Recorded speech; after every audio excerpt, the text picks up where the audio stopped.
നേരം വെളുത്ത് മുറ്റത്ത് വന്ന് നോക്കിയപ്പോൾ കിണർ വശത്ത് നിറയെ റോസാപ്പൂ. നേരം വെളുത്ത് ഈ റോസാപ്പൂ കണ്ട് നല്ല രസമാണ്. ഈ മഴത്തുള്ളികളൊക്കെ റോസാപ്പൂമ്മ വീണിട്ട്. എന്നാൽ പിന്നെ ഇന്ന് സ്കൂളിലേക്ക് റോസാപ്പൂ വെച്ചിട്ട് തന്നെ പോകാമെന്ന് കരുതി. ഞാൻ അതിൽ നിന്ന് 2 റോസാപ്പൂ പൊട്ടിച്ചെടുത്തു കേട്ടോ. നിറയെ റോസാപ്പൂ ഉണ്ട്, നല്ല രസമാണ് കാണാനായിട്ടോ. നിറയെ ഇങ്ങനെ കുലച്ച് പൂത്ത് നിൽക്കണ കാണാൻ നല്ല ഭംഗിയാണ്. ഞാൻ അതിൽ നിന്ന് 2 എണ്ണം പൊട്ടിച്ചെടുത്തു. ഇന്ന് ഉണ്ണികൾ 2 പേരും യൂണിഫോം ഇട്ടിട്ടാണ് സ്കൂളിൽ പോകുന്നത്. അവർക്ക് 2 പേർക്കും യൂണിഫോം കിട്ടി. എന്നാലും യൂണിഫോം ഫുള്ളായിട്ടില്ല. കുഞ്ഞിന് ഫുൾ യൂണിഫോമാണ് അവളുടെ. പക്ഷെ പാറുവിൻ്റെ ഫുൾ യൂണിഫോം അല്ല, പാറുവിന് ബെൽറ്റ് കിട്ടിയിട്ടില്ല. ബെൽറ്റ് പിന്നെ ആൾക്ക് സോക്സ് ഇതൊക്കെയുണ്ട്. മഴക്കാലം കഴിഞ്ഞിട്ടേ സോക്സ് ഇടാൻ പറ്റുള്ളൂ.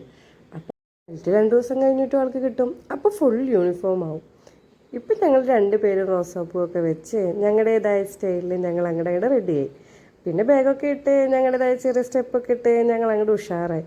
അപ്പോഴേക്ക് ഞങ്ങളെ കൊണ്ടുപോകാൻ അച്ഛൻ വന്നു. ഇന്ന് അച്ഛനും കൊണ്ടിട്ട് സ്കൂളിലേക്ക് കൊണ്ടുവന്നാക്കാനായിട്ട്. അങ്ങനെ അച്ഛൻ വന്നു. അച്ഛൻ്റെ അടുത്ത് പൂ വെച്ച കഥയൊക്കെ പറഞ്ഞു. അങ്ങനെ ഞങ്ങൾ കൂടെ അച്ഛൻ്റെ കൂടെ വണ്ടിയിൽ കയറി അങ്ങനെ ഞങ്ങൾ സ്കൂളിലേക്ക് പോയി. അവിടെ പോയി പാറുവിനെ ഞങ്ങൾ ക്ലാസ് റൂമിലേക്ക് കൊണ്ടുവന്നാക്കി. കുഞ്ഞിനെ ഞങ്ങൾ ക്ലാസ് റൂമിലേക്ക് പറഞ്ഞു വിടുകയും ചെയ്തു. അങ്ങനെ 2 പേരെയും സ്കൂളിലേക്ക് കയറ്റി വിട്ട് ഞങ്ങൾ തിരിച്ച് വീട്ടിലേക്കും